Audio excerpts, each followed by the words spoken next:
Министрлер кабинети калктын өмүрүн жана ден соолугун коргоо, өлкөдө оор эпидемиологиялык кырдаалдын алдын алуу иретинде дары-дармек жана медициналык багыттагы буюмдар менен камсыз кылууда олуттуу тартыштыкты болтурбоо максатында дары-дармек каражаттарын жана медициналык буюмдарды Кыргызстандан ташып чыгууга же экспорттоого 6 айга убактылуу тыюу салууну киргизди.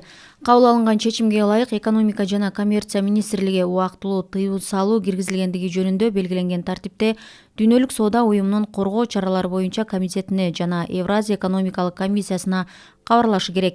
Тышкы иштер министрлиги убактылуу тыюу салуу киргизилгендиги жөнүндө көз карандысыз мамлекеттер шериктештигинин аткаруу комитетине ушул токтом күчүнө кирген күндөн тартып 3 күндөн кечиктирилбестен белгиленген тартипте кабарлоосу тапшырылды.